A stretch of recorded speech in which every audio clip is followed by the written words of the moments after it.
Bien.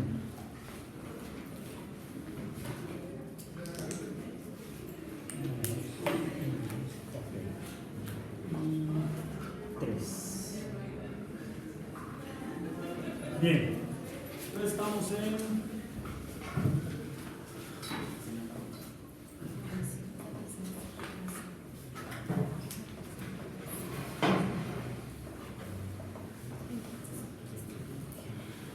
Pues una astrobiología. Trimestre, una ridículo.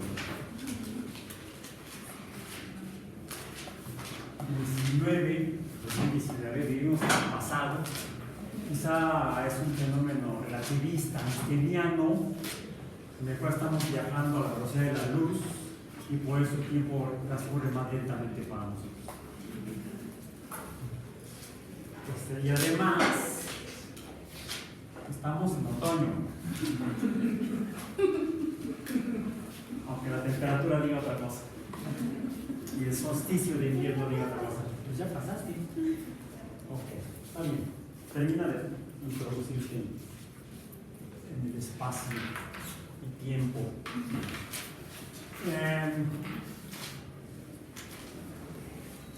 Hoy estaremos iniciando formalmente la segunda parte del tema 2, la segunda unidad del curso. En la primera semana vimos el primer punto, que son los antecedentes. ¿De dónde viene la astrobiología? ¿De dónde surgió? ¿Cuándo surgió? ¿Por qué surgió? Eso ya lo hablamos. Y uno de los primeros pasos fue que dio Frank Drake en 1961 cuando publicó la ecuación que lleva su apellido, la ecuación de Drake, que es un primer intento de tratar de calcular, sin tener un número, el número de civilizaciones que pudiera haber en una galaxia, en particular en nuestra galaxia. La ecuación de Drake, escribámosla, es n, sería el número de civilizaciones en la galaxia, que dependería de, decíamos, la tasa de formación estelar más que el número de estrellas. Podemos interpretarlo como el número de estrellas que habría en la galaxia, que en la primera versión se refiere a la tasa de formación de estrellas. Luego dependería de la fracción de estrellas que tienen planetas, F subíndice P. Dependería a su vez de el número de esos planetas alrededor de esas estrellas que serían ecológicamente viables para la vida. El número de planetas ecológicamente viables para que surgiera vida. Luego, la fracción de esos planetas en los cuales surge la vida, life. Luego, la fracción de esos planetas en los cuales surge la vida y esa forma que se alcanza a ver, a producir con el paso del tiempo, la fracción de esos planetas en los cuales hay vida que llega a presentar propiedades de inteligencia, F subíndice I. Luego, esos seres inteligentes tendrían que desarrollar una civilización. La fracción de esos planetas en los cuales esas formas de vida inteligente alcanzan a producir lo que llamamos una civilización. Pero no solo eso, sino una civilización tecnológica, una civilización que tenga tecnología de comunicaciones, una serie de comunicaciones, no solamente de tecnología. La tecnología, los humanos o los hominios la empezaron a desarrollar hace 3,5 millones de años. Pero era una tecnología para manipulación de la naturaleza. Una tecnología basada en rocas, piedras, calladas, para poder hacer cosas, pero no es tecnología de comunicaciones.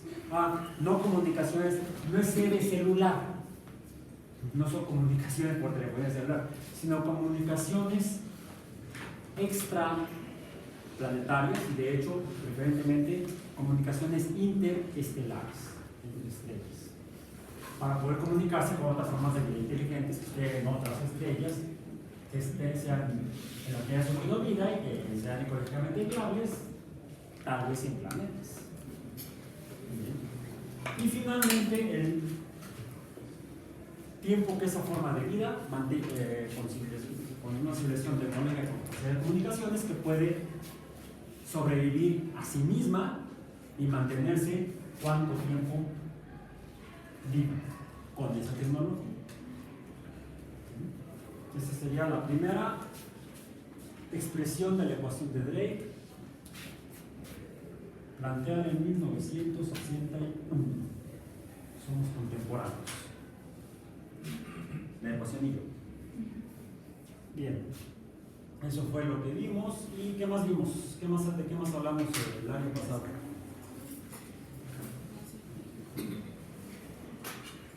Pues empezamos a hablar un poco de esto y que para que esto suceda se requiere, todo esto está en función además de el tiempo. De hecho, más bien tendría que ser algo así.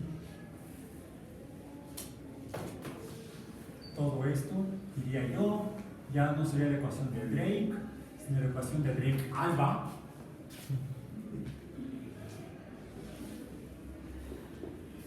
Tiempo. Porque las estrellas no se forman así. Se requiere un periodo de tiempo para que se formen estrellas. Una vez saliendo estrellas, ¿cuánto tiempo toma que se formen planetas? ¿Cuánto tiempo toman que alguno o algunos de esos planetas alcancen las características que sean ecológicamente viables para la vida? ¿Cuánto tiempo, una vez que el planeta es viable para la vida, cuánto tiempo tarda en formarse las primeras, en producirse las primeras formas de vida? ¿Y cuánto tiempo lleva que algunas de esas formas de vida presenten características de inteligencia? Y una vez que presentan propiedades de inteligencia, ¿cuánto tiempo toma que desarrollen tecnología de telecomunicaciones? Ya dijimos que las formas de vida antropomorfas, los homínidos, desarrollaron tecnología. Su primera tecnología hace aproximadamente 3,5 millones de años. ¿Cuánto tardaron en producir tecnología de telecomunicaciones espaciales? 3,5 millones de años. ¿Y cuánto tiempo se va a mantener esa civilización con esa capacidad? Ya sea que permanezca esa forma de vida o que quizá pierda la tecnología de comunicaciones. Por ejemplo, estaríamos hablando más bien de telecomunicaciones interestelares.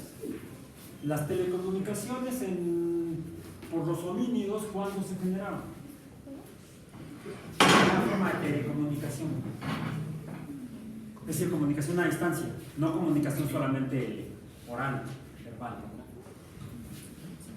¿Cuál fue la primera forma de telecomunicación que tuvieron los humanos, que produjeron los humanos? ¿Cuál? ¡El correo! ¡El correo! Lo que pasa es que ya no lo usan. Ya lo único que llega por correo son las cuentas del teléfono, por ejemplo, de la luz. Ya ves, niños se las mandan por un correo pirata, mensajería. Por cierto, el correo actual, moderno, no el pirata, sino el moderno, el oficial, el estatal, eso lo inventaron los británicos. El Imperio Británico lo creó. Por eso las estampillas del Reino Unido no dicen Reino Unido. nada más tienen a la reina ahí impresa. Todos los demás países que copiamos a los británicos tenemos que ponerle MEX en el caso de México, y entonces estamos hablando de correo de México, correo surgido o salido de México, no una pieza postal que sale de México.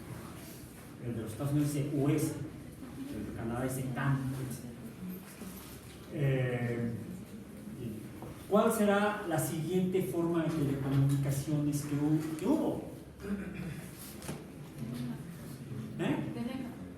No. Hay otro anterior. El telégrafo funciona con base en electricidad y fue inventado en el siglo XVIII más o menos, ¿sí? Transición del siglo XVIII al siglo XIX. Pero hubo una forma de telecomunicaciones visuales. ¿Conocen los faros? Los que hay en los puertos. Bueno, una serie de faros en la costa del norte de África, en lo que ahora es Egipto, donde entre faro y faro se comunicaban con señales de luces visuales, en el antiguo Egipto. Y después de ellos, los romanos desarrollaron algo parecido. Eran telecomunicaciones visuales, es cierto, si estaba nublado o si había niebla, no se podía comunicar. Y ya hace 200 años y feria, el telégrafo, más para acá el teléfono pegado a la pared, ¿sí? Alámbrico, y hace 40 años más o menos, fue en 1980 y algo, principios de los 80, que inventaron Motorola, inventó el primer teléfono celular. Bien, actualmente tenemos telecomunicaciones espaciales, todas fueron terrestres. Las telecomunicaciones espaciales se basan en la radiotelefonía, o en la comunicación por medio de ondas de radio, la cual se descubrió a finales del siglo XIX, principios del siglo XX. Y el primer mensaje de telégrafo inalámbrico se dio el 14 de abril de 1912, cuando se hundió el Titanic. SOS, nos estamos hundiendo, sálvenos las almas. Save our souls, es lo que significa SOS. SOS. Bien, entonces al final del trimestre.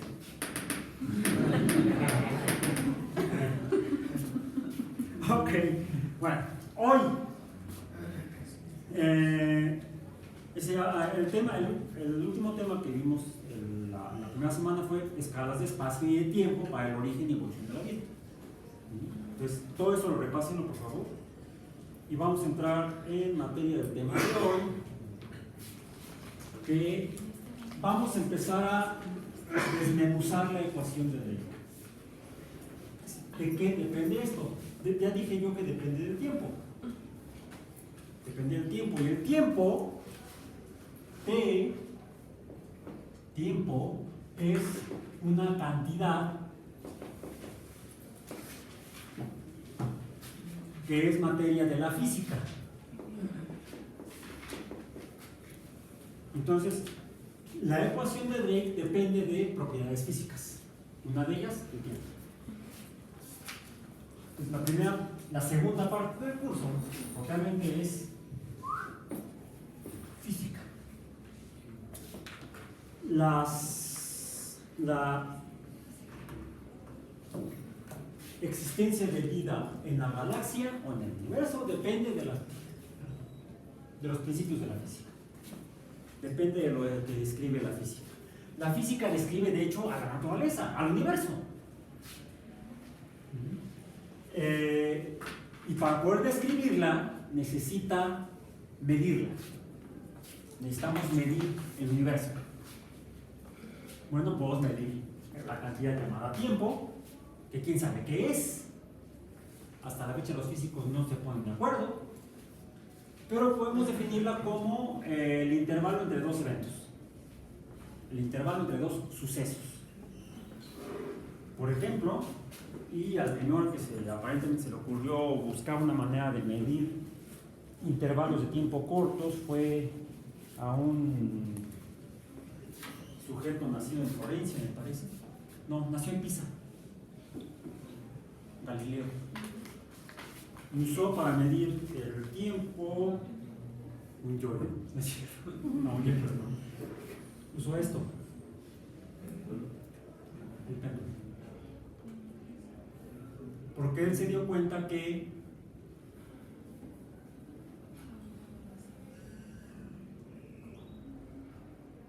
¿qué sucede? La oscilación cambia con respecto al largo del... El intervalo entre voy y vengo, entre oscilaciones, en una oscilación, varía dependiendo o depende de la longitud del hilo. Y entonces pudo establecer una medida de tiempo muy corta, un intervalo muy corto entre los eventos. ¿Cuál evento? El que te viene, el que regresa. Antes de eso, los humanos podíamos tratar de encontrar eventos que fueran repetitivos, que fueran constantemente repetitivos, porque pueden ser aleatoriamente repetitivos. Algo sucedió ahorita, un evento. Y luego nos vuelve a suceder después de un intervalo. Y luego el intervalo puede ser más largo o puede ser más corto para que se repita ese evento. Por ejemplo, ¿cuándo fue el último día que llovió? La última ocasión que llovió aquí en la Ciudad de México. ¿Hace cuánto tiempo? ¿Cuándo volverá a llover? O sea, como que la lluvia no es un buen fenómeno natural que nos sirva para medir tiempo. Esto aquí para que tenga una silla más disponible para sentarse. Una silla. Entonces, ¿qué eventos podríamos usar para medir tiempo? ¿Qué eventos repetitivos de manera frecuente, constante? Las fases de la luna presenta, de repente se ve redondota como una pelotota que al nombre de Callejón es el poeta. Y podría servir para medir cuántas lunas. De hecho, sí hubo civilizaciones que medían el tiempo en lunas. De una luna completa a otra luna completa. Pero ¿hay algún otro intervalo? La rotación de la Tierra. La rotación de la Tierra esa apenas la descubrimos hace 500 años. No, o sea, día y noche. ¿Eh? Día y noche. El día y la noche. Bueno, del día al día, de la salida del sol a la siguiente salida del sol. ¿De dónde sale el sol? ¿Dónde lo guardan? Es un concepto mágico. Pero fue algo que vieron los primeros homínidos y quizá cualquier, hasta los gallos no cantan cuando sale el sol. A veces cantan antes, a veces cantan después. Pero podría ser a ese intervalo, ¿cómo le llamamos? Día. De que vemos el sol sobre el horizonte al siguiente sol sobre el horizonte del mismo lado, ¿sí? Porque está en el horizonte primero allá, ¿sí?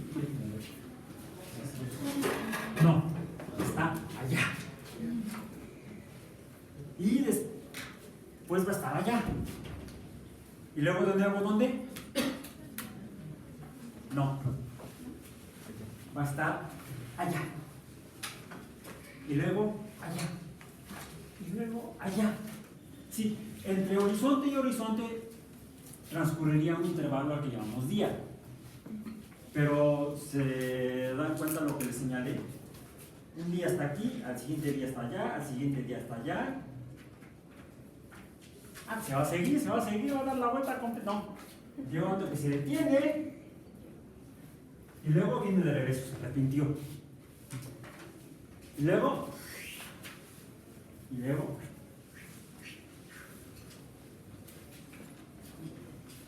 ¿qué hemos descubierto? La inclinación de la Tierra. No, antes que la inclinación de la Tierra, esa es una inferencia y cuesta trabajo entender que la Tierra está inclinada. Yo no siento que esté inclinada. Yo estoy derechito. Bueno, no, así modo está. La inclinación implicaría que sabemos algo más.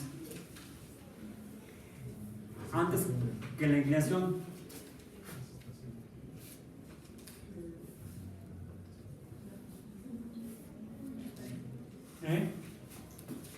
El que sale acá, viene para acá, y después de cuántos días regresa acá. Las temporadas de fútbol, de béisbol. A ver, sale acá, luego se viene recorriendo acá, y luego regresa hasta acá. Y dijimos que cada uno de estos es un día. ¿El movimiento de rotación? No. No, simplemente que el sol sale aquí, luego allá y luego regresa. No se traslada, yo no veo que se traslada a ningún lado. Así lo registraron los asirios hace 5000 años. Así lo siguieron registrando luego los babilonios, luego los sirios, también los egipcios, también los fenicios, y los japoneses, y los chinos, y los mayas, y los incas, y todos vieron eso. Salvo los que vivían, los incas que vivían en Ecuador, pero los incas que vivían en Perú alcanzaban a percibir lo mismo. O sea, unos pocos espacios de distancia entre lugares y ya no es lo mismo. Pero si estás en Alejandría, en Egipto, lo ves. Si estás en Japón, también en Tokio, o más para allá, más para acá, todavía. Si estás en Noruega, donde vivían los vikingos, también lo puedes ver. Si estás en Yucatán, también lo puedes ver.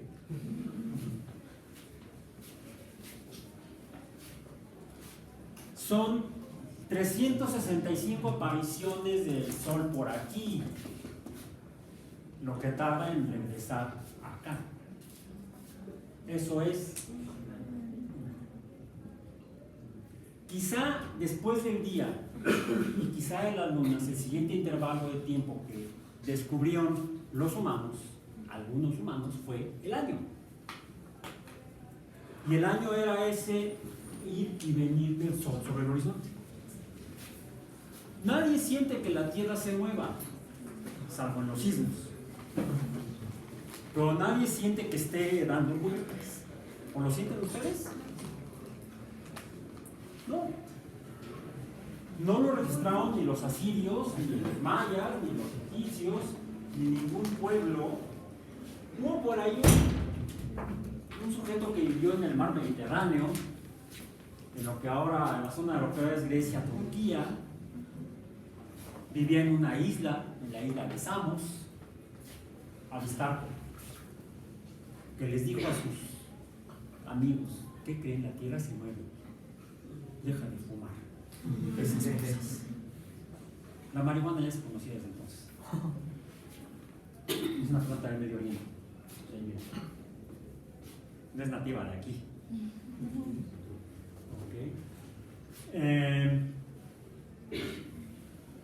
No le creyeron. Es más, dijeron que estaba bastante chiflado. Uno de ellos fue Aristóteles, otro fue Arquímedes, un filósofo y un matemático e ingeniero. Arquímedes, el filósofo Aristóteles. No le creyeron a esa. Pasó, cayó la Grecia clásica y como 1500 años después, bueno, un poco antes, por ahí 1000 años después más o menos, por ahí un musulmán que había leído a Aristarco se puso a hacer algunas observaciones y le pareció que Aristarco podía estar en lo cierto, pero pocos le creyeron.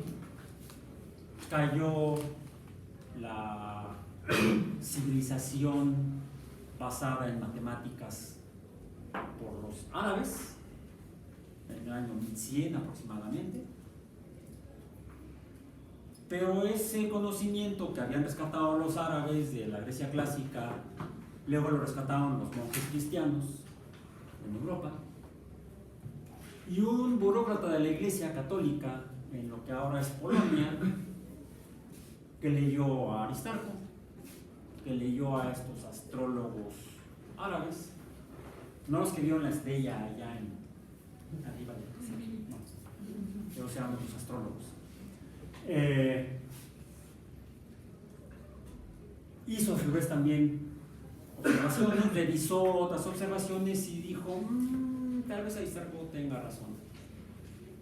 En su edición final, cuando lo imprimieron, cuando imprimieron el texto, quitó a Aristarco y dijo, la Tierra tiene 3 movimientos. Un movimiento sobre su eje, ya sabía, desde los griegos sabían que la Tierra era esférica o esferoide.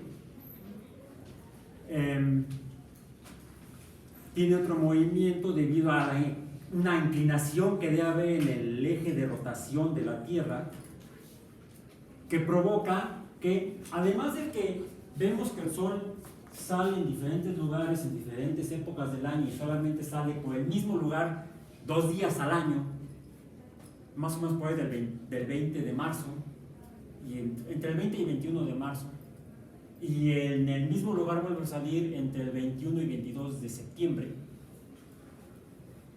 en el que el periodo de iluminación por el Sol dura lo mismo, o se llama equinoccio, tiempo igual, equinoccio. Yo lo que observo es que cuando el Sol se mueve para acá, hace frío. Y cuando se mueve para acá, hace calor. No solo eso, otra forma en la que midieron los egipcios el tiempo más largo es el año, 365 ciclos, bueno, periodos o intervalos en los que está el Sol por allá, o por ahí, en algún lugar por ahí. En el este y en el este y en el más allá, por ahí sale.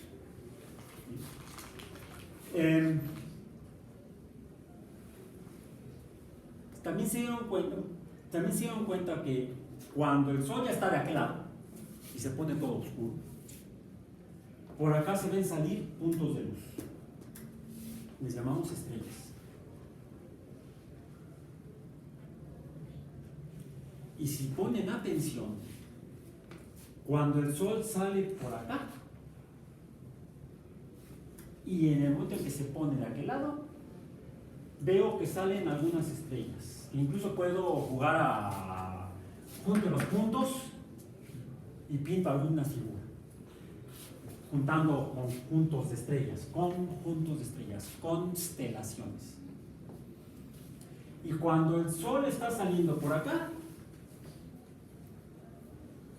las estrellas que veo, o los conjuntos de estrellas que veo salir, la posición en la que están y la forma en que los junto, son diferentes. Se ven conjuntos de estrellas diferentes en diferentes momentos en el año. Digamos las constelaciones de cuando hace frío y las constelaciones de cuando hace calor. Cuando hace frío, ¿cómo lo llamamos? Invierno. Cuando hace calor, verano. Hay constelaciones que se ven en verano, constelaciones distintas que se ven en invierno, y constelaciones distintas que se ven cuando el Sol sale por aquí, sea en marzo o en septiembre, y son constelaciones diferentes, las de marzo a las de septiembre. Eso lo describieron perfectamente los asirios hace 5.000 años. Por cierto, esos conjuntos de estrellas que ellos pintaban, casi todas eran animales. O sea, imaginaban que había animales en el cielo. O al menos ocultaban ahí puntitos y decían, aquí estaban, hay una especie de Rorschach. El Rorschach es una prueba psicológica en la que a uno le muestran unas manchas de tinta y le pregunta al psicólogo, ¿qué ve? Una mujer desnuda parada. ¿Qué ve? Una mujer desnuda sentada. ¿Qué ve? Una mujer desnuda acostada. Tiene usted un profundo complejo sexual. Yo, si usted se quiso esas cochinadas. Ese es el Rorschach, son pruebas psicológicas de figuras. Se interpretan manchas con cosas que uno relaciona. Bueno, los asirios relacionaban las posiciones de esos puntos de luz en el cielo nocturno con animales.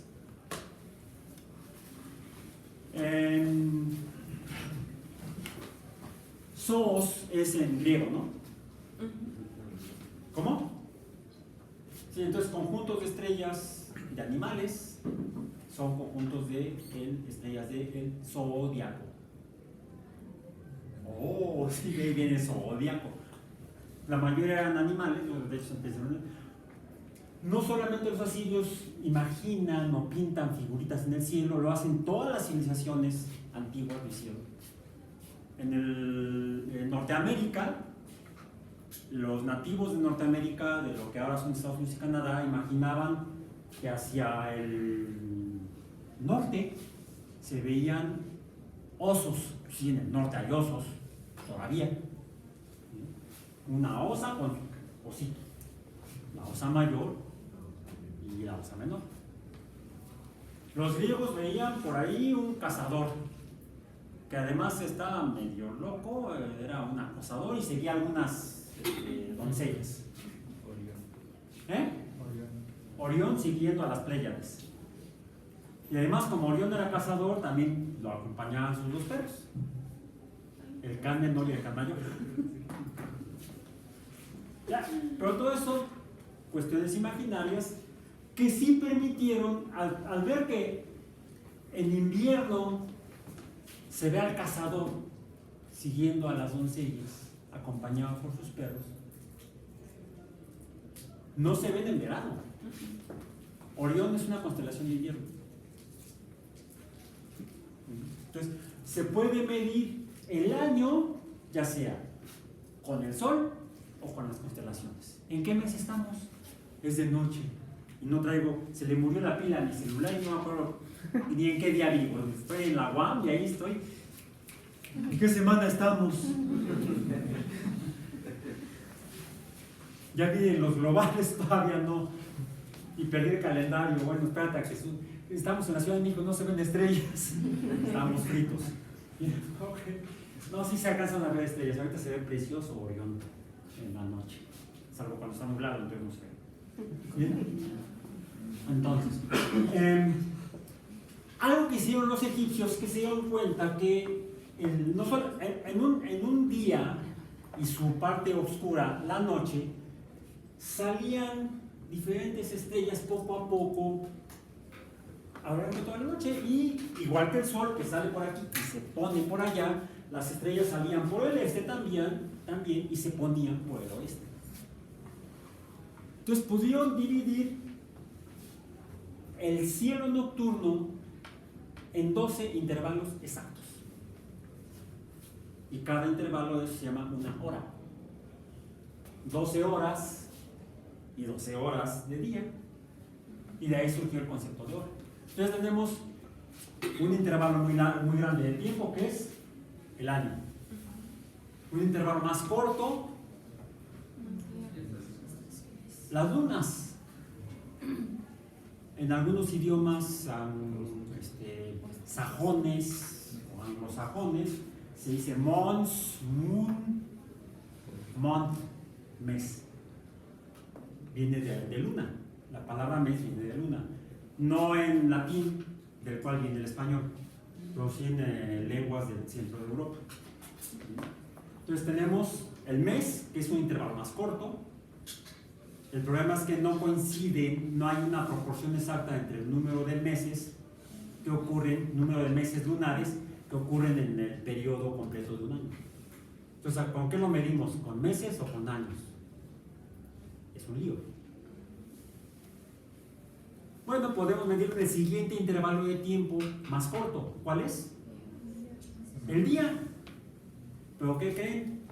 De que sale el sol aquí, va para allá y regresa, no son 365 ciclos. Es un poco más.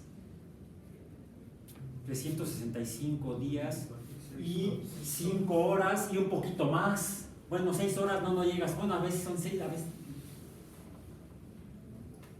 son 365 y un cuarto aproximadamente de día. ¿Algún intervalo más corto? Bueno, ya como estoy viendo las horas como un círculo, yo puedo dividir un círculo En grados, ¿cuánto les gustan? ¿Cuántos grados hay en un círculo? 360. Y 360 es un múltiplo de 60. Entonces divido cada hora en 60 pedazos pequeños de tiempo. Tempo, tempo en latín, bueno, en italiano, tempo. Y lo que estaba midiendo Galileo, tempo. Pero un tempo, uno más corto, una minuta parte del tempo. Una minuta parte del tempo. ¿Cuál es la unidad? El minuto. Viene de tiempo pequeño. Minuto, minuta parte del tempo. De ahí viene el minuto. Entonces ya tengo un minuto. Puedo, lo que Galileo se dio cuenta, coincidentemente, es que necesitaba otra referencia para poder medir el intervalo de vaivenes de un péndulo. Por cierto, esto va a ser la clase de física de mañana. Entonces están adelantando ustedes. En el tiempo. Necesitaba otra referencia para poder medirlo. Lo mido en años, en días o en horas. No, lo que se le ocurrió fue pum pum, pum pum, pum pum, pum pum. Y lo dejó ir y venir. Y coincidió que era un vaivén por pulsación cardíaca. Él estaba tranquilo, a pesar de lo que acababa de descubrir. Dividió el minuto en 60 oscilaciones del péndulo, en 60 segundos. ¿Por qué segundo? Porque es el segundo intervalo de tiempo corto. El primer intervalo de tiempo corto es la minuta parte del tiempo, y el que sigue sería la segunda parte del tiempo. La segunda parte minuta del tiempo. Por eso se llama segundo. Es el segundo intervalo pequeño de tiempo. El que sigue ya lo dividen de 10 en 10, decimal. Décimos de segundos, centésimos de segundo, milésimos de segundo. Bueno, entonces ya tenemos el tiempo, pero necesitamos medir el espacio. Entonces también tenemos que medir el espacio. Lo medimos con longitudes. La cantidad es, bueno, este es el tiempo. Cantidad, tiempo. La unidad, el segundo. La longitud es la cantidad. La unidad. La unidad actual que usamos oficialmente en muchos países del mundo, nada más hay 2 países que no lo usan, es el metro. Metro. El segundo es S segundo, M, metro, M, ok, metro, M, metro. Hay una tercera cantidad que nos permite conocer la cantidad de lo que hay en el universo. Masa. La materia, la masa, M minúscula, y la unidad, el kilogramo.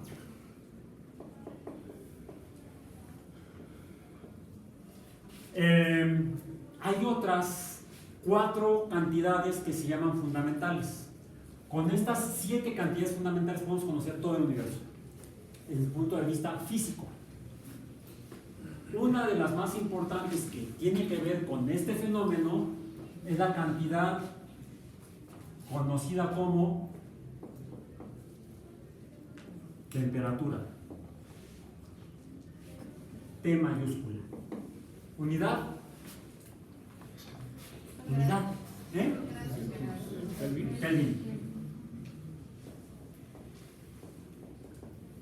Kelvin. Kelvin, sí, ok. Hay otras tres cantidades que son la unidad, la cantidad de carga eléctrica, la cantidad de luz y hay otra, la cantidad de sustancia. Pongámosla todas. La sustancia también es importante.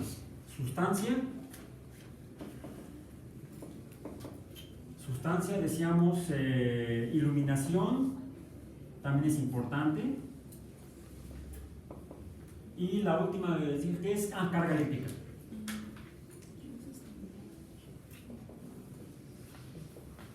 Carga eléctrica. De sustancia es la mol o mole, no de olla. ¿Bien? Mol o mole. Mol es cantidad de sustancia. Kilogramos, cantidad de masa, de materia.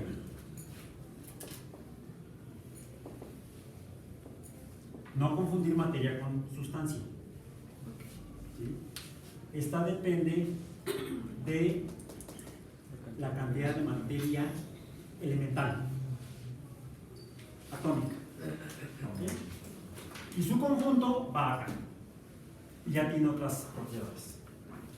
Con esto podemos conocer el universo y lo que lo conforma, esté vivo o no esté vivo, sea inteligente o sea tonto. ¿Bien? Ok.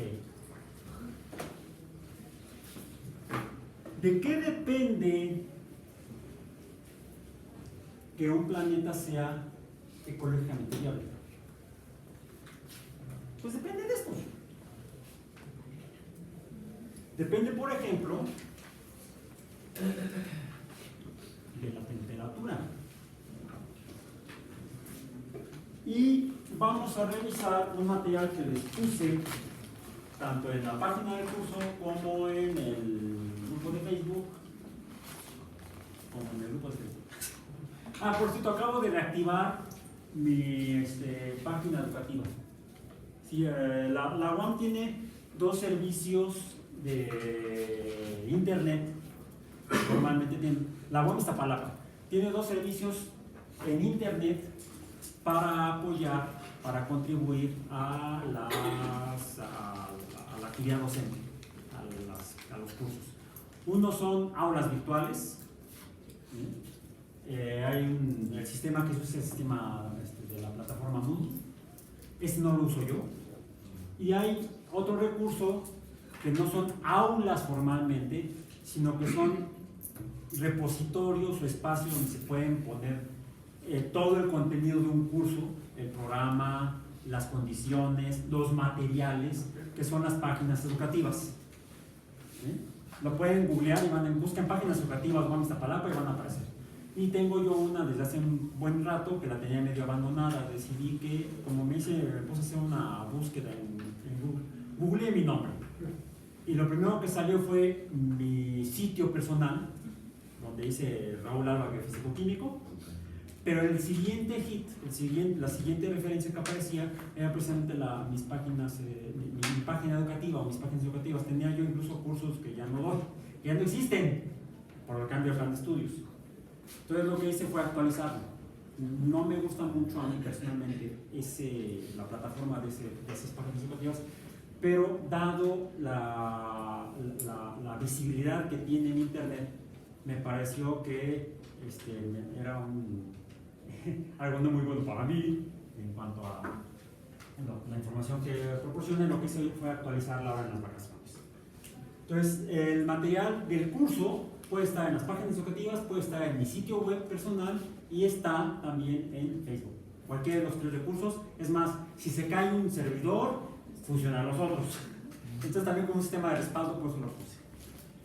Puse para el día de hoy inicialmente 2 materiales y tres. Y ayer salió un artículo nuevo. Ya 6. El cual también no me dio tiempo de ponerlo ni en las páginas educativas ni en mi sitio web, lo puse en Facebook. Vamos a comenzar con los temas de hoy. Son básicos dentro del tema de física, en particular formación y habitabilidad de planetas. Ya preguntaba yo, ¿de qué depende que un planeta sea habitable? Pues de que sea ecológicamente viable, que tenga las condiciones biológicas, ambientales adecuadas para que haya vida. Eso es, ese concepto es habitabilidad. Entonces, vamos a decir, N subíndice E está en función de la habitabilidad. ¿Qué es la habitabilidad? O sea, que sea habitable. Pero la habitabilidad, pongámoslo como H, ¿está en función de qué?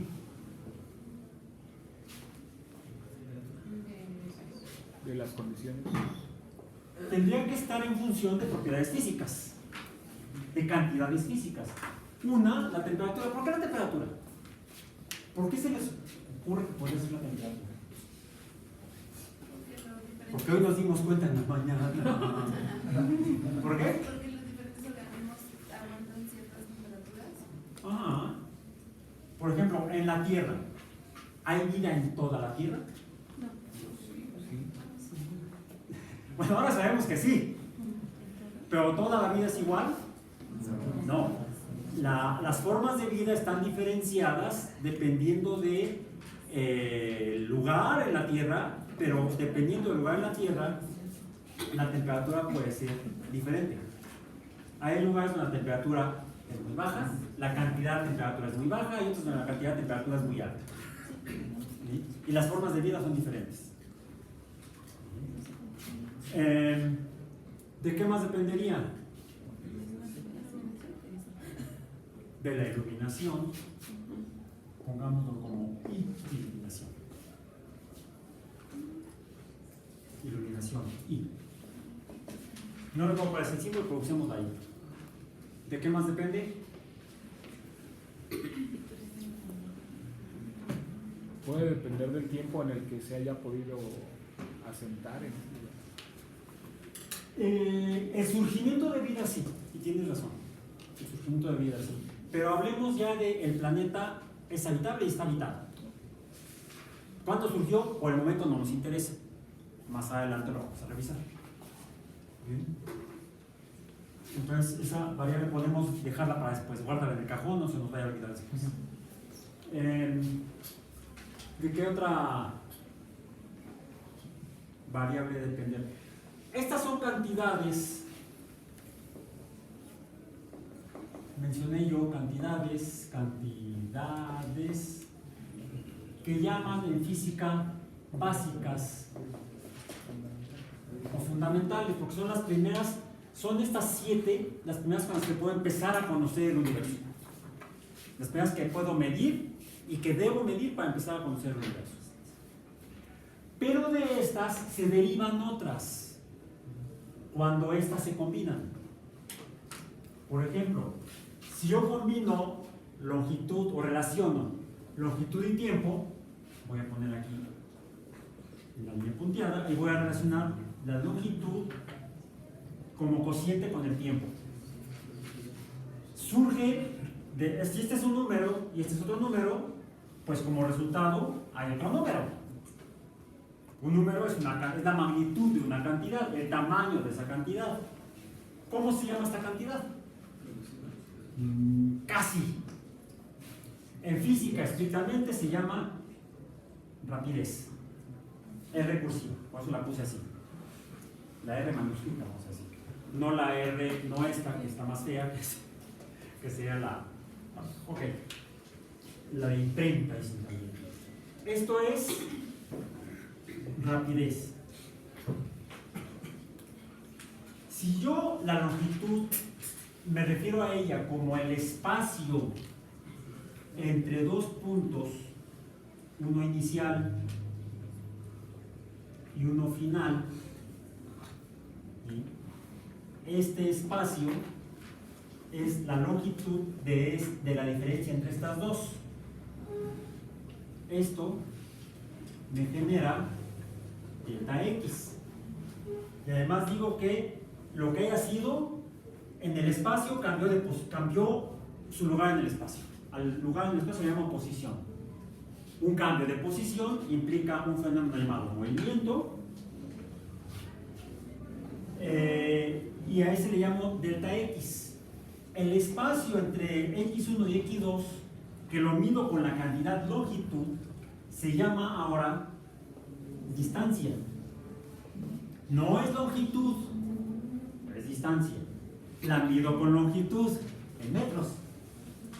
Cuando mido la distancia, además digo de dónde a dónde se movió, del punto inicial al punto final.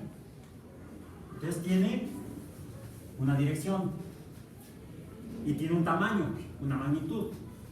Este es un nuevo tipo de cantidad además física. Estas cantidades, el tiempo, la longitud, la masa, la temperatura, la sustancia, la iluminación y la carga, son cantidades que mido dentro de una escala, por eso se llaman también cantidades escalares. Cuando una cantidad y tienen un tamaño, un número, se llama magnitud. Una cantidad escalar tiene una magnitud y nada más. ¿Qué tan grande es? La magnitud es grande. ¿Qué tan pequeña es? La magnitud es pequeña. Son cantidades escalares. Las cantidades básicas son, entre paréntesis, escalares. Tienen, porque tienen una magnitud. Este va a ser una especie de curso rápido de física en 30 minutos o menos. La parte introductoria del curso de física. Magnitud. Cuando una cantidad como la distancia d, la d la puedo representar como delta x o como d, la mido con la longitud, que es una cantidad escalar, pero además tiene un hacia dónde, una dirección, surge un nuevo tipo de cantidad física. ¿Alguien ya sospecha por ahí cuál es? Cantidad vectorial. La distancia es una cantidad vectorial. Y esto es importante porque la rapidez no es vectorial. La rapidez es escalar. ¿Por qué es escalar? Porque es el cociente entre una cantidad escalar y otra cantidad escalar. La longitud es escalar, el tiempo es escalar, la rapidez es escalar. Es una cantidad no básica, surgió de estas, por eso se llama derivada. ¿Bien? Es una cantidad derivada escalar. La distancia se parece a la longitud. Alguien diría, ¿es una cantidad fundamental básica? No, es una cantidad. Podemos llamarle derivada también, ¿sí? Aunque la mido solamente con una de esas, la longitud. Pero además de su tamaño o magnitud, tiene una dirección y por eso se llama una cantidad vectorial. Yo relacioné la longitud con el tiempo como cociente si surgió una cantidad nueva que se llama rapidez. Si yo además me pregunto, ok, lo que haya sido que cambió su posición en el espacio, que se movió de x1, de xy a xf, se ha cambiado esta longitud. ¿Cómo se relaciona este cambio de longitud con el tiempo? Yo puedo relacionar delta x, flechita, a toda cantidad vectorial debo ponerle una flechita arriba. La puedo relacionar como cociente con también, esto fue en el tiempo inicial y esto fue en el tiempo final. Por lo tanto hay también una delta t. El cociente, delta x es un número, delta t es otro número. El cociente de estos dos números me va a dar otro número, al cual represento con la letra B minúscula. ¿Por qué? ¿Cómo se llama? Velocidad.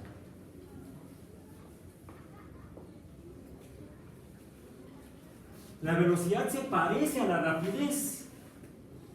Tiene una magnitud, tiene un número, y es un cociente de una longitud que se llama delta x entre un tiempo entre hecho en un intervalo de tiempo, ¿sí?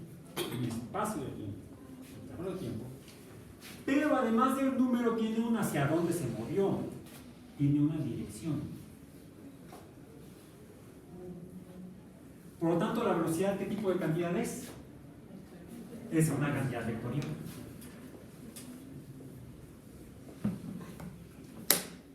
Es una cantidad vectorial. Déjenme ver, a ver si no me mato rápidamente. Voy a hacer el experimento que voy a hacer al rato.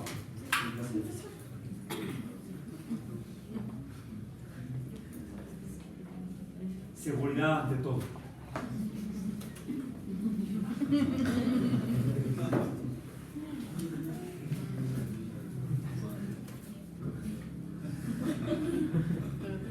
Bien divertido. Este es de invierno. No es un juguete para niños. ¿Qué dice aquí? Es para perros. En lugar de aventar la pelota así, la avienta. No, esto es demasiado.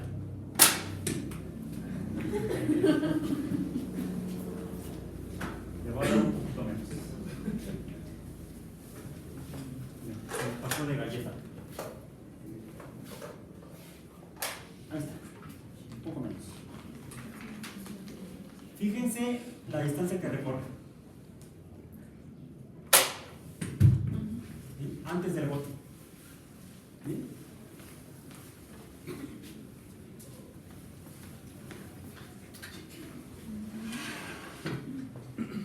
A ver si no me mato.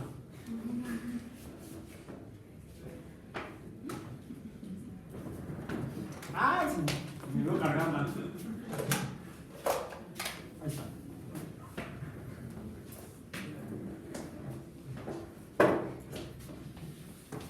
Uno, dos, tres. Lo apunta hacia abajo. Por eso me sale. Porque ya digo que sí sale. Va de nuevo, ¿no? Eso te lo apunté más arriba. Ah, así.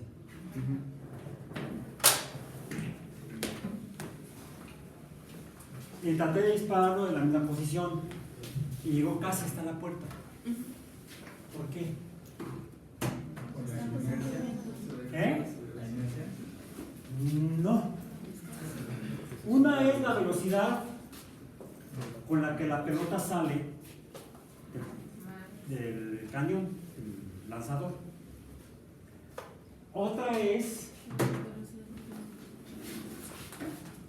mi velocidad en la patineta. Las velocidades se suman. Y entonces, cuando voy sobre la patineta y disparo la pelota, sale a una velocidad mayor porque es la suma del lanzador más la velocidad de la patineta. Las cantidades vectoriales se suman.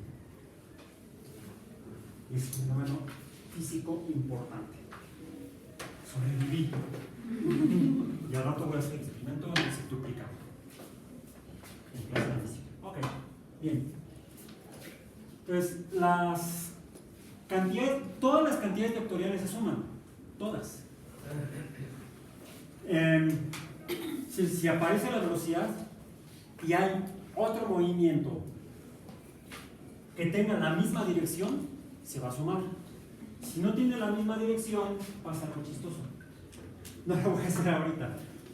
Pero si yo me pongo en la patineta y disparo la pelota hacia atrás, tienen direcciones diferentes. Digamos, una es positiva y respecto a esta, ¿cómo sería esta? Entonces sería una resta. La hipótesis es que la pelota debe salir con una velocidad menor, o incluso si la velocidad de salida en un sentido es igual a la velocidad en el otro sentido, la pelota debe caer. O sea, se quedaría quieta. No se movería ni en un sentido horizontal ni en el otro, sino se quedaría en el espacio horizontal en la misma posición. Porque si la velocidad fuera de, vamos a decir, de 5 km/h hacia un sentido, la patineta, y la pelota saliera a 5 kilómetros por hora en el sentido opuesto, la suma es 0. Entonces la pelota debe quedarse en reposo, quieta, que es el otro fenómeno respecto a lo que mencionaron hace un momento de la inercia. La inercia es la tendencia de un objeto a mantenerse en movimiento o en reposo. Si está en movimiento, se sigue, eso es inercia. Inercia de movimiento, la otra es inercia de reposo. Y ese fue uno de los nuevos descubrimientos importantes de Newton. Es la primera ley del movimiento explicada por Newton. Todo cuerpo tiende a permanecer en movimiento.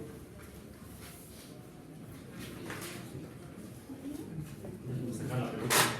Sí. Tienes para sacarla, porque una vez que la pone uno no puede salir. Ahí está. Ahorita, por favor. Si yo ruedo la pelota en el piso, se va a seguir hasta que algo la perturbe. La pared la detuvo, la perturbó. Todo objeto tiende a mantenerse en movimiento rectilíneo a velocidad constante, decimos uniforme, a menos que algo la cambie. Primera ley de Newton. Primera ley de Newton. Inercia. La otra es, está la pelota. Está la pelota. Ahí está la pelota. Está en reposo, no se mueve. No cambia su posición en el espacio. A menos que algo la perturbe. ¿Qué la perturbó? Un algo a lo que llamaba la gente, cuando quité la mano de la pelota, gravitó. Gravitar era un verbo sinónimo de caer. Ahí la abuelita gravitó. Ya actualmente ya casi nadie usa el verbo gravitar para caer. Lo usamos para otro fenómeno diferente que la gente no entendía hace 400 años. El primero que trató de explicarla, el primero que la descubrió fue Galileo hace 400 años. Y fue porque si yo ruedo la pelota, lo más probable es que al menos en un intervalo su velocidad sea constante. Primera ley de Newton, inercia. A ese movimiento recto a velocidad constante le llamamos movimiento rectilíneo uniforme, que es el movimiento de cualquier pelota horizontal en un piso plano, sin alteraciones. Movimiento en línea recta o rectilíneo. Otro movimiento rectilíneo es este. ¿Bien? Cayó en línea recta. ¿O cayó haciendo curvas? Sí cae haciendo curvas cuando la lanzo. La voy a tratar de lanzar horizontalmente, es más que se llama. Horizontal. Horizontal. ¿Está horizontal? No, nada de más o menos. ¿Está horizontal? ¿Sí? Si no va a ser más complejo. ¿Por qué no se siguió en línea recta el movimiento rectilíneo uniforme? Porque hay algo que lo perturbó. A ese algo Newton les llamó fuerzas.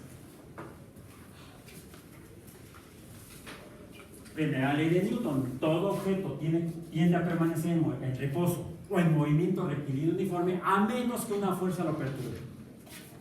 ¿Cuál fuerza? Pues no se subió. ¿Qué hizo? Gravitó. La fuerza de gravitación o la fuerza de gravedad. Eso fue lo que vio Newton. Sin embargo, eso fue lo que describió Newton, pero el que vio primero esto fue Galileo. Él también tenía perro y usaba. No se tenía perro. No, este no era el tipo de Galileo. Pero antes de Galileo, Aristóteles decía que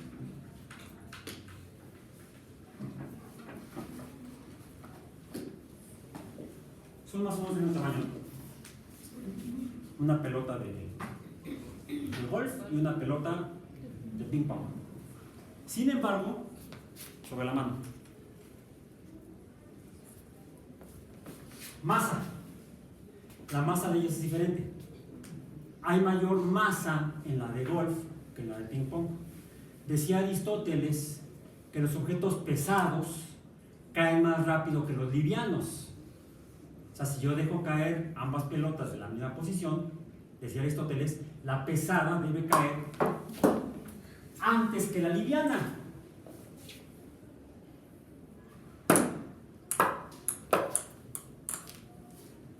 ¿Cómo fue? Va de nuevo. Escuchen el golpe. ¿Fue el golpe o los golpes? Son dos golpes juntos. Aristóteles se equivocó. El que lo descubrió fue Galileo. Y se dio cuenta de algo. Para eso, como medir aún con su péndulo el intervalo de caída de una bala de cañón, o una bala de balín de un mosquetón, por ejemplo, comparado con una bala de madera, una bola de madera de tu tamaño, no podía él medir el tiempo que tardaban en caer para ver si era uniforme. Uniforme es velocidad constante. Bueno, tengo que ver si la velocidad es constante.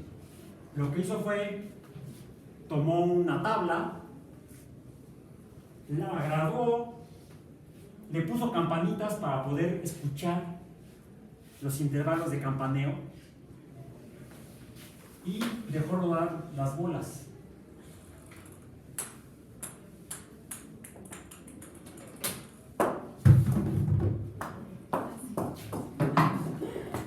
Un hoyo en uno. Casi no.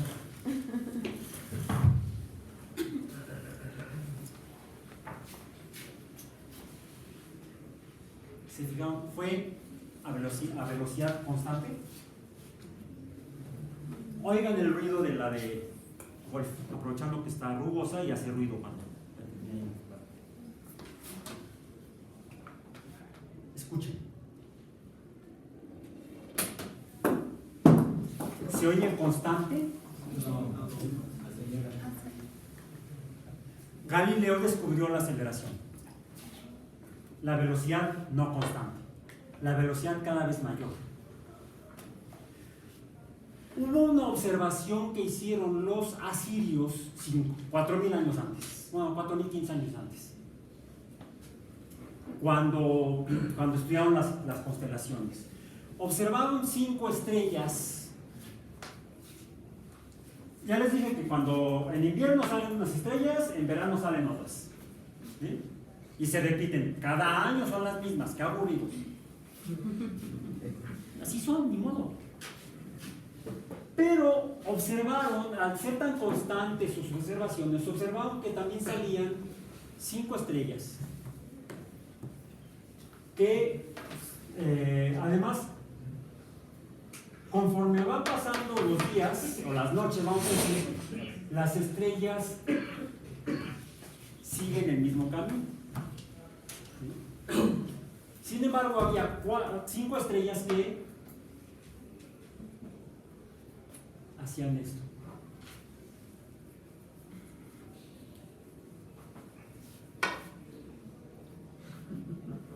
Unas un poco más rápido, en círculos más rápidos, otras más lento. Pero las 5 hacían lo mismo. Y es más, cuando hacían esto aquí, iban así.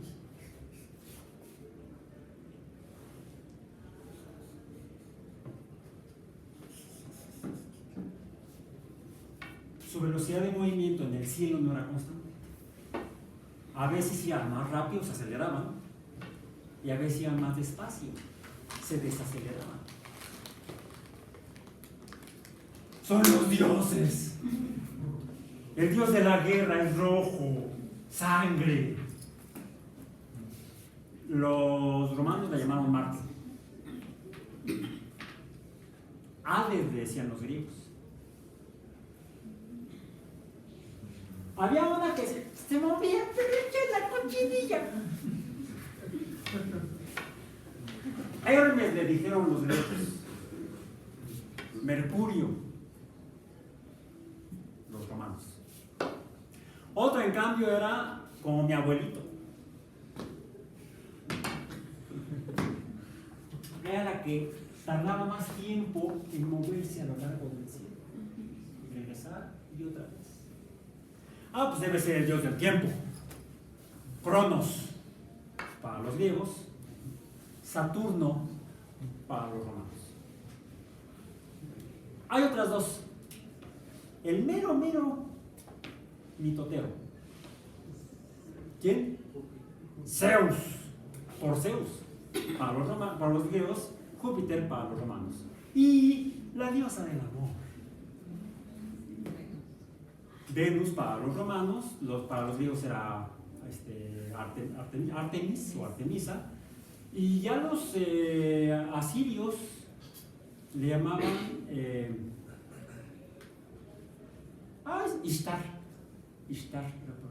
Las mismas 5 estrellas las registraban los asirios en Mesopotamia, los griegos en el Peloponeso, los romanos en la península itálica, los mayas en la zona maya, península de Yucatán, Centroamérica, toda la zona donde habitaban los mayas, también observaban las mismas 5 estrellas y registraban el movimiento de ellas.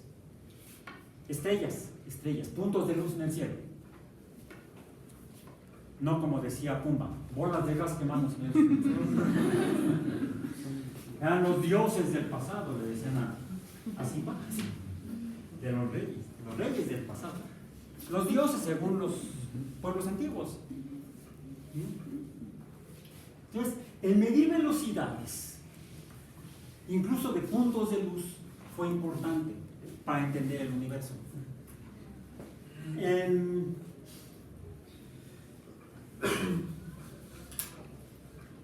Finalmente, en 1609, en la península itálica, Galileo talló unos vidrios para hacer lentes. Ya le habían dicho que en Holanda usaban eso para ver los barcos de lejos, los que se acercaban a los puertos holandeses, a Rotterdam, por ejemplo. ¿Cómo le llamaban eso? Catalejo, para ver de lejos.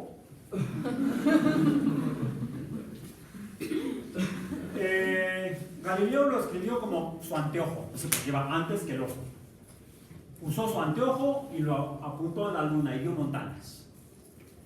Según Aristóteles, los cielos eran perfectos. El sol era perfecto, un círculo perfecto, la luna un círculo perfecto. Los astros se movían en círculos perfectos, salvo esas cosas raras de esas estrellas errantes. Los griegos decían astares planetes, estrellas errantes. Eran estrellas errantes. Y Galileo tomó su anteojo, vio la luna. Ay, híjole, está toda cacariza. Tiene montañas, hay valles, hay precipicios, parece un mundo. Herejía, le dijeron. La Iglesia Católica, él era católico. Entre otras cosas dijo otras cosas por las cuales lo castigaron, lo llevó a juicio por hereje. Qué bueno que no vivo yo en esos tiempos. Pero alcanzó a ver que la luna es como la Tierra, en el sentido de que tiene accidentes orográficos. Y cuando apuntó su anteojo a la diosa del amor, vio un disco blanquecino. Lo vio a lo largo de varias noches y vio que de repente el disco no se veía completo. El disco presentaba fases como la luna. Se parece a la luna. Tiene fases como la luna. Se mueve como la luna. Ha de ser una luna. O ha de ser un pato. No, a lo mejor es un mundo como la luna. Apuntó su anteojo al dios de los astros, a Júpiter, y vio también un disco. Nada más que ese no presentaba fases, siempre se veía constante. No era un punto de luz como lo habían visto todos los pueblos antes. No era un punto de luz, no era una estrella. parecía un disco de luz. Y además observó y escribió él por primera vez antes que otros astrónomos, escribió que descubrió, observando Júpiter varios días entre enero y abril de 1610, que había no una, ni dos, ni tres, sino 4 estrellas que se movían aparentemente alrededor de Júpiter. Antes de eso, en 1543, un burócrata de la Iglesia Católica, Nicolás Copérnico, era burócrata, no era monje. Un burócrata de la Iglesia Católica, Nicolás Copérnico, publicó un libro donde decía que la Tierra presentaba 3 movimientos. Ya dijimos, el de rotación, un movimiento alrededor del Sol y un movimiento en el cual esos cambios de temperatura y de las constelaciones que se ven variaban a lo largo de miles de años. Se llama la precesión de los equinoccios. Es un tercer movimiento difícil de percibir, incluso porque se requiere hacer observaciones a lo largo de miles de años y nadie vive varios miles de años. Pero ¿qué fue lo que hizo Copérnico? ¿Por qué lo descubrió? Porque él revisó todas las observaciones registradas astronómicas desde los asirios hasta sus tiempos y observó esa variación en las mediciones de la posición de las estrellas, dependiendo de la época del año. Entonces, la Tierra presentaba 3 movimientos. Y eso lo llevó a sugerir que, a diferencia de lo que creían todos los pueblos antiguos, que la Tierra es inmóvil y todo se mueve alrededor de ella, todo, la Luna, el Sol sale por aquí, se mete por allá y vuelve a salir y hace esto alrededor de la Tierra. Las estrellas salen por el este, se meten por el oeste, aún los planetas que se mueven medio locos, se mueven alrededor de la Tierra. Y eso lo decían todos. Lo escribió un astrónomo matemático, el director de la Biblioteca de Alejandría en el primer siglo después de nuestra era, en el siglo II de nuestra era, se llamaba Claudio Ptolomeo. Era el mejor astrónomo y matemático de su época, por eso era el director de la Biblioteca de Alejandría. Y él escribió un libro que se llama Síntesis Matemática, donde dice que, y calcula con modelos matemáticos, que todo se mueve alrededor de la Tierra. 1400 años después, 1300 años después, Copérnico dice no todo se mueve alrededor de la Tierra, solo la Luna. Algunos astrónomos le pidieron su libro, él lo repartió entre, bueno, lo vendió, se agotó la primera edición. Por cierto, no lo vendió su alumno, porque él murió a los 3 meses de que salió el libro. Tardó como 30 años en escribirlo, no había estado en el SNI. No, imagínate. Voy a escribir un libro en 30 años. Yo no soy en el SNI tampoco, estoy escribiendo un libro, voy a tardar 30 años. Entonces, Copérnico en ese libro establece los 3 movimientos de la Tierra y que la Tierra se mueve igual que los planetas alrededor del Sol, en órbitas circulares. Lo que no alcanza a explicar es por qué las velocidades del movimiento de los planetas varían, no es constante.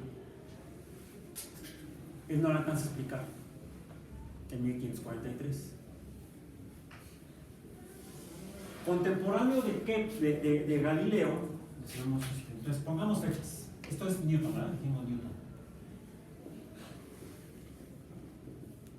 Newton 1666. Vamos para arriba. Decíamos Ptolomeo en el año 150 aproximadamente escribe el sistema geocéntrico.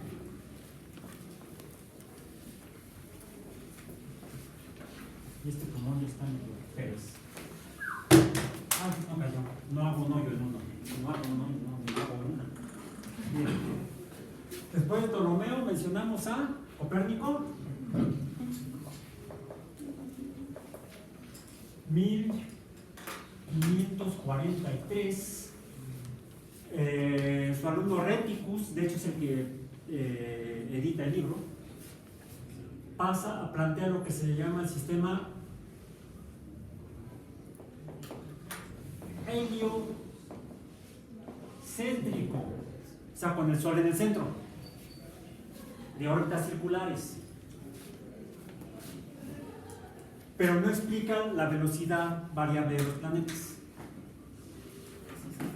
Es en 1609, un año antes de que Galileo apuntara su anteojo, ahora le llamamos telescopio. Ya nadie dice, voy a sacar mi anteojo. No, voy a sacar mi telescopio. Johannes Kepler explica con observaciones realizadas por otro astrónomo danés, Tycho Brahe, usa las observaciones de él para hacer los cálculos perfectos y llega a la conclusión de que las órbitas no son circulares. Sí, los planetas giran alrededor del Sol, pero el Sol no está en el centro. Él plantea órbitas elípticas, con el Sol no en el centro de la elipse, sino en uno de los focos. Primera ley de Kepler: los planetas giran en órbita alrededor del Sol, en órbitas elípticas, estando el Sol en uno de los focos. Segunda ley de Kepler: da una explicación parcial a la velocidad variable de los planetas.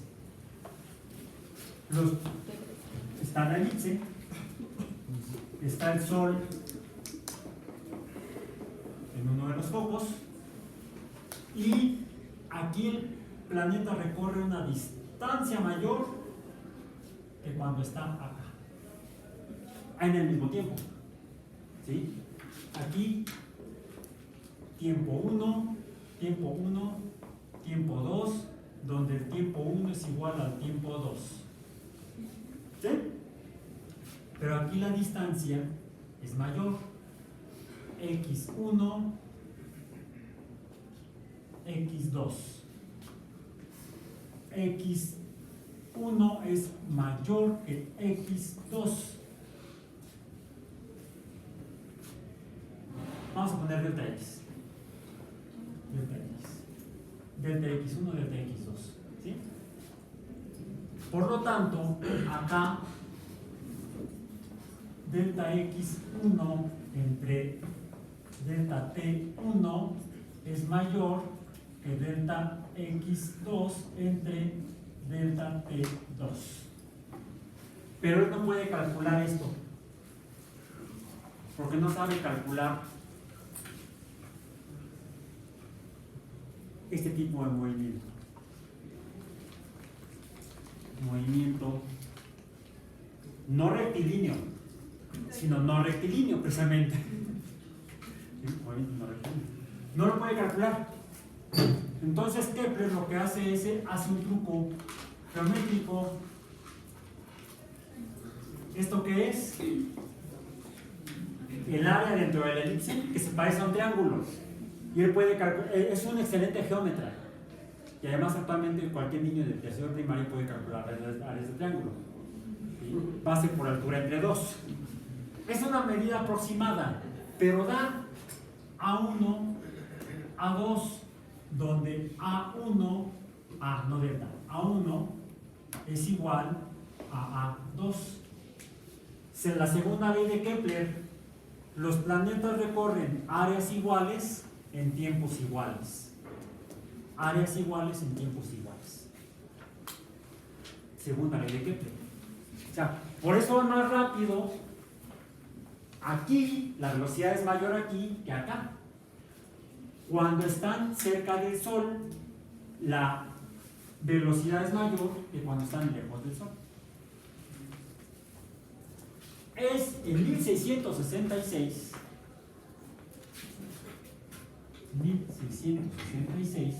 cuando Newton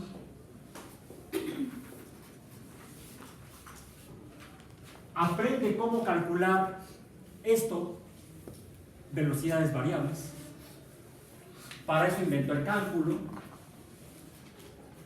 Y entonces explica las velocidades.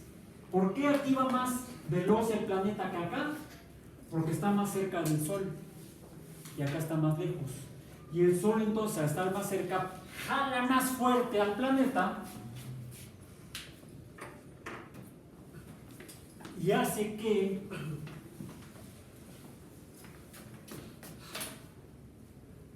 me saqué a Galileo.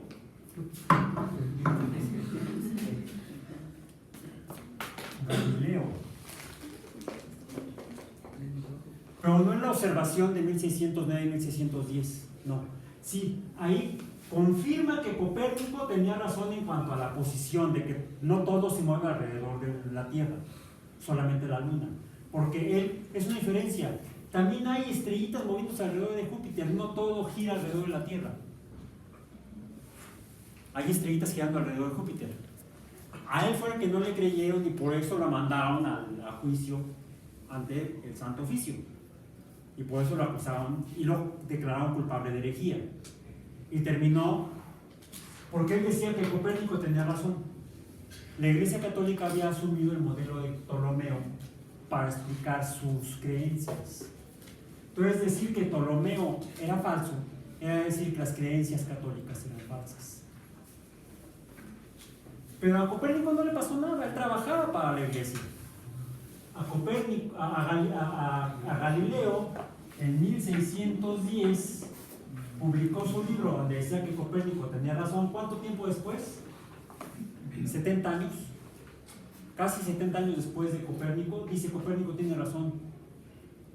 Ptolomeo es falso y por lo tanto las creencias de la Iglesia Católica son falsas. Esa fue una. Otra, en 1632, creo, no estoy seguro aquí, vamos a poner así, aproximadamente 1632, dice lo que les hizo y publicó este experimento.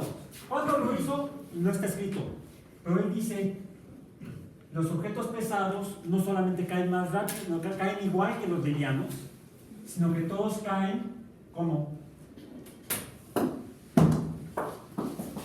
acelerados. No le cayó el 20, porque parece que no entendió a Kepler. Kepler ya había explicado esto. Galileo encontró lo mismo, no en los planetas, sino en los objetos en la Tierra, que se aceleran cuando se acercan ¿a dónde? Al centro de la Tierra. Aquí los planetas se acercan al centro del Sol, van cayendo hacia el Sol. La caída es caída, la gravitación es gravitación. Y es por eso que Newton en 1666, con ayuda del cálculo diferencial que le permitió calcular velocidades no constantes, explica este jalón del Sol como la fuerza que evita que el planeta se siga en línea recta, en movimiento rectilíneo uniforme. Esto no sucede. El planeta hace lo que la pelota, se cae hacia el Sol. La pelota se cae hacia la Tierra. La fuerza de caída o de gravitación es proporcional a las masas del Sol, de la Tierra, y como esto varía, depende también de la distancia.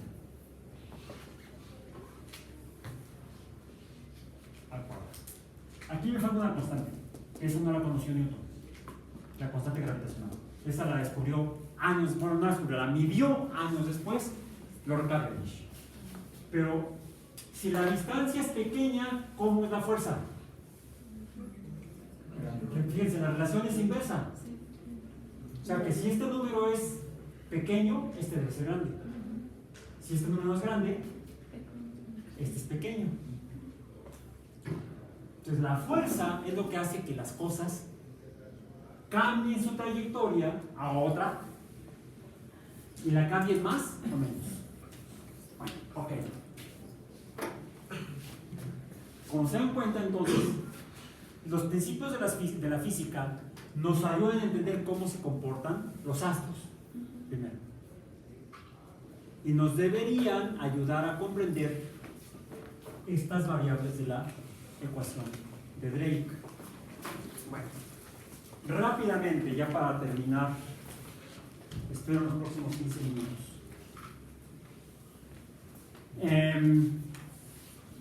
Si alcanzaron a bajar les mencioné que les puse tres ligas a 3 sitios web para la sesión del día de hoy.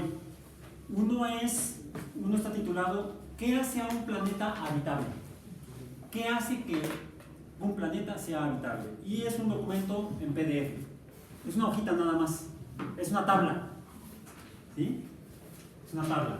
Los que la tengan la hayan descargado o la hayan impreso, sáquenla. Los que no, pongamos atención. Yo sí la descargué, pero no la tengo aquí. Otro documento se llama Planetas extrasolares y la búsqueda de vida, en un sitio web titulado Estrella Loca, MathStar. Es de la Universidad de Wisconsin. Qué buena onda, ¿eh? La universidad. Nos ponen ahí una página que se llama Estrella Loca. Aquí somos muy aburridos, no hay ninguna página de la ONU que diga no sé loco. Bueno, a lo mejor está la página de Rolando, el loco de Raúl.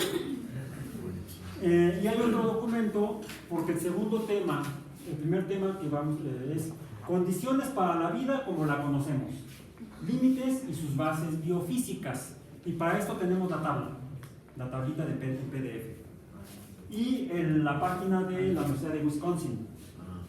El segundo punto es ambientes habitables en la galaxia.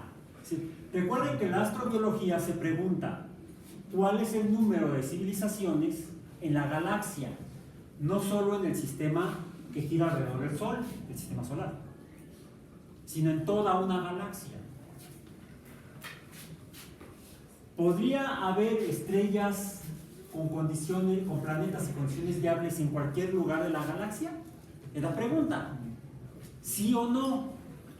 Para la respuesta. Y para eso es un artículo de Universe Today titulado ¿Tiene nuestra galaxia una zona habitable? Es decir, aquí la pregunta es, primero, ¿cuántas estrellas habría en la galaxia? ¿En cuántas habría planetas? ¿Y en cuántos de esos planetas habría condiciones ecológicas para la formación de vida? Bien, aquí dibujé una órbita elíptica alrededor del Sol, pero en tiempos de Galileo y de Copérnico y de Ptolomeo y todavía de Newton se conocían las mismas 5 estrellitas locas que giraban alrededor del Sol, 5 planetas nada más. Y ya mencionamos que desde los asirios se habían registrado a la estrella más lenta, o al planeta más lento, Saturno. Hasta este momento, ¿cuántos planetas había en el sistema solar? 5. Hasta este momento había 5 planetas. ¿Todos estaban a la misma distancia del Sol? ¿Qué sucede si un planeta está más cerca del Sol? Que debe moverse más rápido, debe girar más rápido. Si está más lejos, tal vez se mueva más despacio. Todo eso lo explicaban las primeras 2 leyes de Kepler. Y lo ratificaban luego esta ecuación de Newton, la cuarta ley de Newton. Esta es la cuarta ley de Newton. Esta es la primera, me salté las otras 2 que no son tan importantes para esto. La ley de la fuerza y la ley de acción-reacción. ¿Bien? Bueno, y se conocían 5 planetas, 5 estrellas errantes. Ya para Galileo ya son planetas, ya son mundos, no son solamente puntos de luz. Por supuesto, después de Galileo, todos los astrónomos ven a los planetas ya como posibles mundos. no como puntos de luz, no como estrellas, porque es algo curioso. Cuando Galileo apunta su anteojo o telescopio a las estrellas, ¿qué es lo que ve? Puntos de luz. Newton mejoró el telescopio. De hecho, hay un tipo de telescopio que se llama telescopio newtoniano. Galileo tallaba lentes, los ponía en un tubo y así hacía su telescopio. Newton, además de estudiar el movimiento de las estrellas, desarrollar el cálculo, también estudió el comportamiento de la luz. Escribió un libro titulado Óptica, donde explica el comportamiento de la luz cuando interactúa con lentes, pero también con espejos. Y con base en lo que él aprende del comportamiento de la luz en los espejos, hace un telescopio, no con lentes, bueno, sí con lentes, con un lente vamos a decir, pero también en lugar de ponerle un segundo lente, le pone un espejo. Y logra hacer un telescopio más pequeño, con la misma potencia o mayor que un telescopio de tubo, como el de Galileo. ¿Sí? Entonces, tanto Galileo como Newton apuntan sus telescopios a las estrellas y siguen viendo puntos de luz. Sí, ven muchos más, pero son puntos de luz. En cambio, ya Newton, contemporáneos a Newton, Robert Koch, Halley, Edmund Halley, y posteriores, también es contemporáneo a Newton, también es Christian Huygens. Observan Saturno, observan Júpiter. De hecho, Galileo observa Saturno y le ve orejas. Es Christian Huygens cuando apunta su telescopio mejorado a Saturno y observa que Saturno no tiene orejas, tiene anillos. Es Huygens el que descubre los anillos de Saturno. Entonces, de Galileo en adelante, esos 5 planetas son mundos. ¿Cuál es la diferencia entre ellos? La distancia al Sol. ¿Cuál es el más cercano? ¿Cuál es el más cercano? Rápido. Mercurio. Pongámonos en posición respecto al Sol. 1, Mercurio. Luego, Venus. Luego, la Tierra. Luego, Marte. ¿De Marte de quién? Luego, ¿no que 5? Júpiter. Le puse Júpiter. Júpiter. Por Júpiter.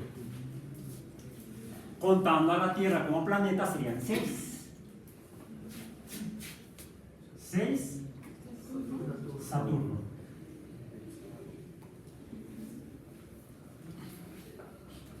Gracias a los telescopios, posteriormente, en el siglo XVIII,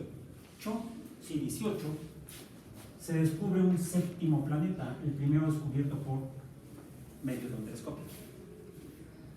El planeta George.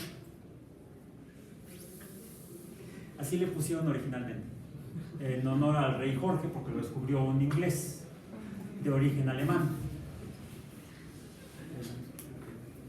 Sir William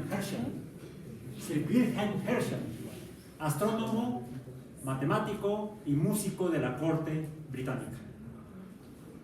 Le quiso poner George al planeta, pero los astrónomos dijeron, no, ¿cómo George? Sigamos la tradición, los dioses grecorromanos. Y lo conocemos entonces como Urano. Después se descubrieron otros y ya es otra historia. Bien. ¿En cuáles de estos hay vida? Que sepamos. No sé si inteligente o no, pero vida. En la Tierra. En este hay vida. Ok. Temperatura.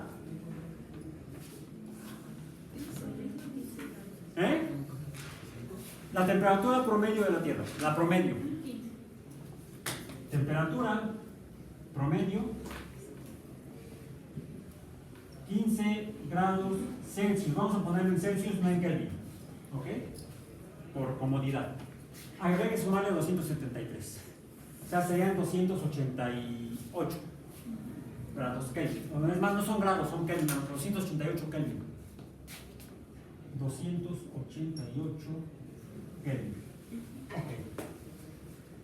En Marte, temperatura de Marte, promedio, googleela rápidamente.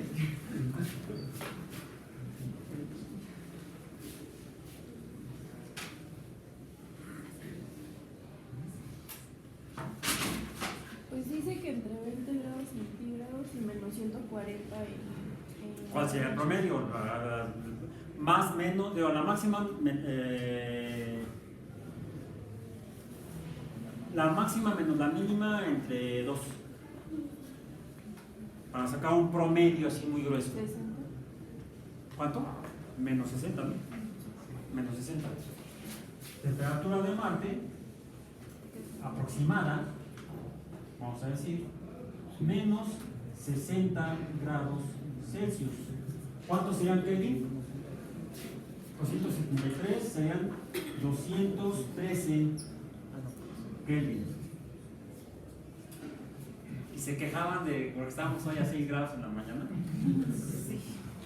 a 279 Kelvin. Bien. Venus, temperatura promedio. 464. ¿Cuánto? 464. 464 grados centígrados. En Celsius, en Kelvin, suman a los 173, son 7, 7 y 6 son 13. No, ¿qué? 2 son 6. 13, 6, 7. 737 Kelvin.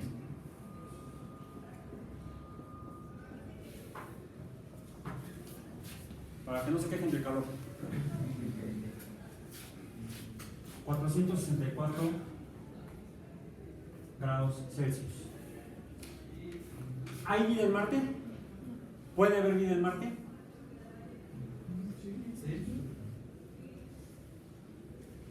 ¿Cuál es la temperatura mínima en la Tierra? Menos 50 aproximadamente. La mínima en la Tierra, la mínima, es aproximadamente, ha sido registrada en menos 50 grados Celsius. La máxima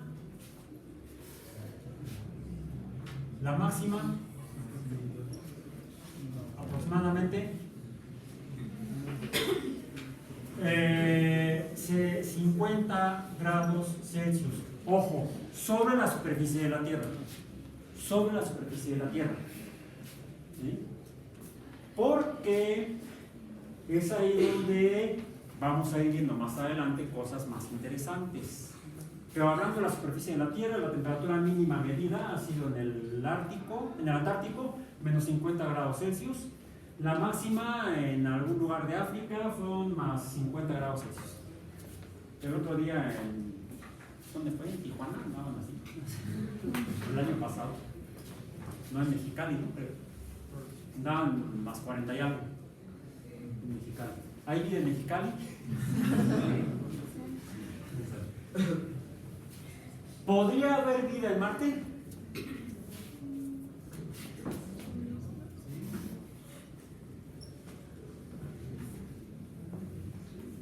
Al menos está cerca. La mínima en la Tierra se aproxima a la promedio en Marte. ¿Podría haber vida en Venus?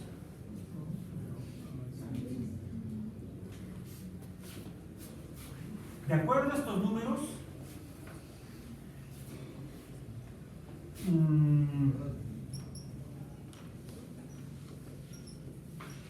muy difícil. Muy difícil. Casi imposible. Ok, esto es temperatura. Se considera zona habitable, es más, ya abrí mi tablita, ¿sí? Y aquí dice temperatura. Influye qué tan rápido los átomos y las moléculas se mueven. De hecho, eso es una definición de temperatura. ¿Qué es la temperatura? Movimiento. Temperatura es movimiento. se parece al calor, no son iguales. Luego dice, no es suficiente factor. Bajas temperaturas pueden causar que las reacciones químicas o bioquímicas se hagan más lentas. ¿Sí? Un aumento en la temperatura puede provocar que sean más rápidas o incluso que no sucedan. O sea, sucedan tan rápido que sean muy inestables. Se considera que la vida podría existir entre menos 15 y más 115 grados Celsius. ¿Sí? ¿Sí? Sí, lo sé. Bueno, estamos hablando de vida humana, pero no solamente hay humanos todavía en la Tierra. Aunque estamos esforzándonos por acabar con todas las demás especies. Hay bacterias, microorganismos, y se han encontrado bacterias a temperaturas cercanas a la temperatura de ebullición del agua, cerca de 100 grados Celsius. Bacterias. Y bacterias en estas temperaturas e incluso menores. Hay otra variable que es importante. ¿Por qué no solamente depende de cuestiones físicas, sino también químicas o físicas mezcladas con la química, combinadas con la química?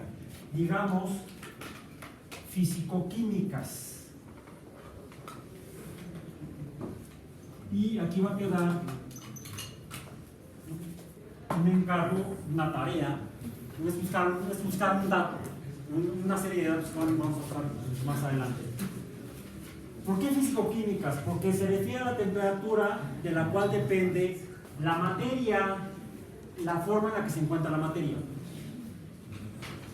Hay un compuesto químico muy importante para que haya vida. ¿Cuál es? Agua.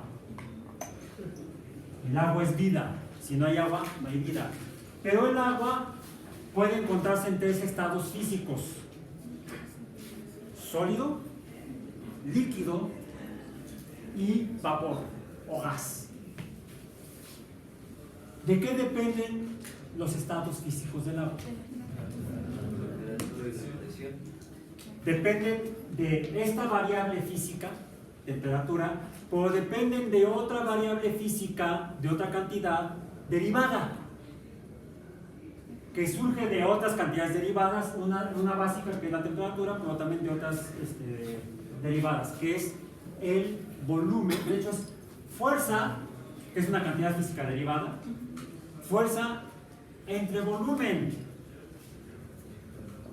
Fuerza, por cierto, la fuerza es vectorial. Fuerza entre volumen es presión, que también es vectorial. Entonces, la vida depende, depende del agua, y el agua está en función de la temperatura y la presión. Busquen lo que se conoce como el diagrama de fases del agua, porque lo vamos a discutir en próximas sesiones. Váyanlo revisando.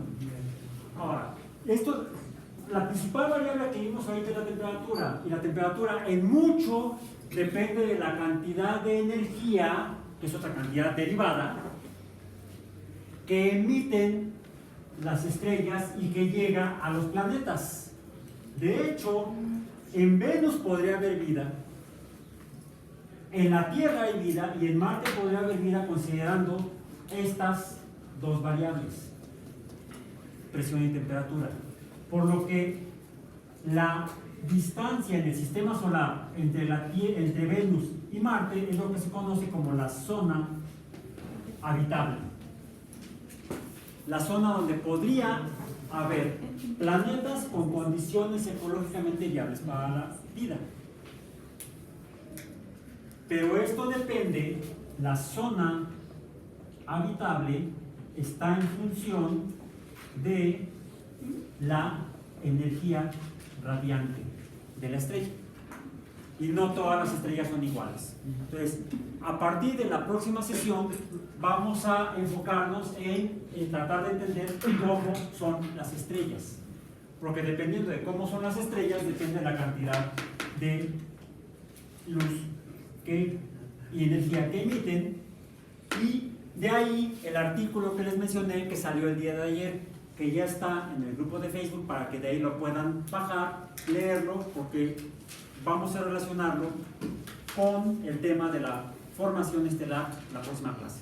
Por hoy terminamos.